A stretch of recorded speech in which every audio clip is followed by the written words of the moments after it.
One thing that might impact any investment in Cambodia, of course, is current situation along the border. And I guess I would like to use the opportunity to ask there's a ceasefire in place. What is the most recent assessment, and do you think things will hold? Well, the ceasefire is still fragile, but I want to reassure you that Cambodia committed to the ceasefire. Cambodia needs peace, and I'm sure Thailand also needs peace in order to build our country, our respective country, for the benefit of our respective citizens. So we are committed to resolve the conflict through a peaceful means. We have different mechanisms in place. We have GBC, General Border Committee. We have JBC, Joint Boundary Commission.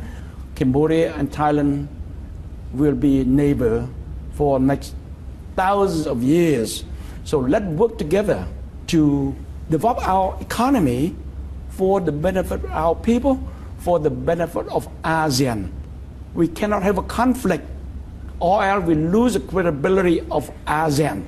So I hope and I wish that this conflict can be resolved peacefully, sooner rather than later. I'd like to take this opportunity also that we need to lower the temperature. The Cambodian citizen, also the Thai citizen, let the government work together to find a peaceful resolution. Do not add fuel to the fire. Thailand did take the step to release the 18 Cambodian POWs. That does seem like some progress, but obviously previous attempts at a ceasefire have kind of broken down.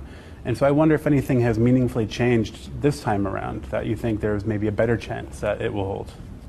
But the release of 18 soldiers is the right decision, and we thank the international community for supporting that. I also thank the Thai government for releasing the 18 soldiers according to the agreement that we agree on the ceasefire agreement.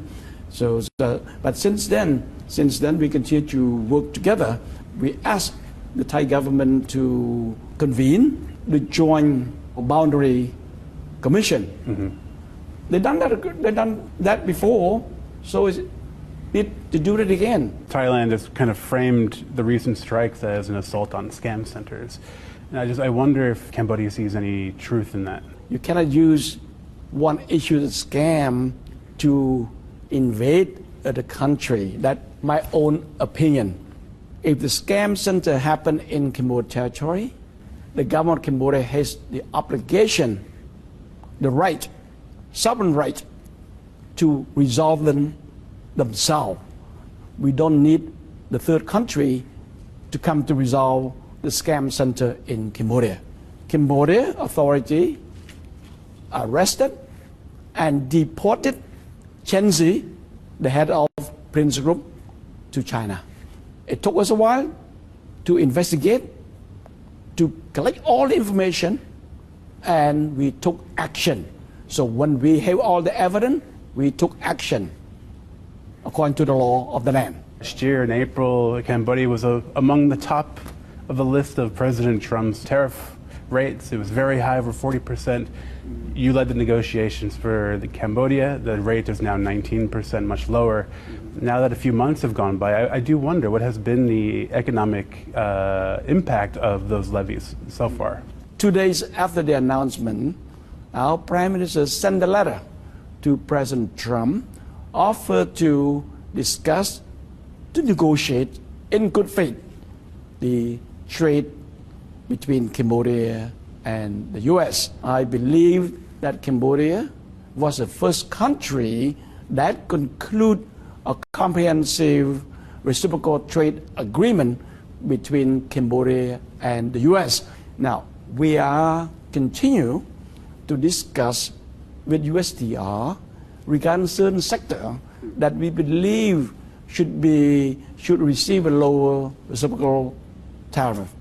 For example, the garment, the textile, the footwear, travel goods that employs nearly 1 million workers, predominantly women.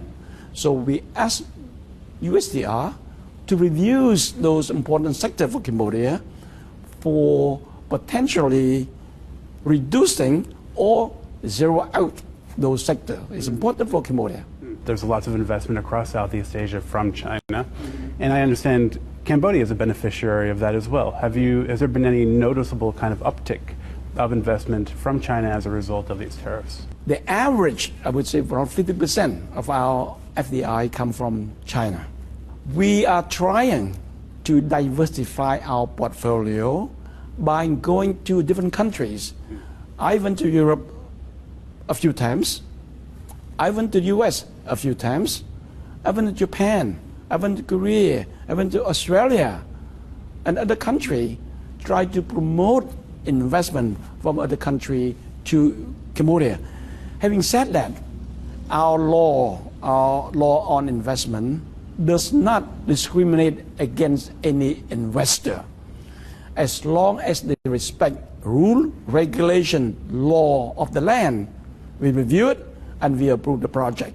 So I take this opportunity to encourage companies from the US, from Europe, from around the world to consider Cambodia as a place to invest.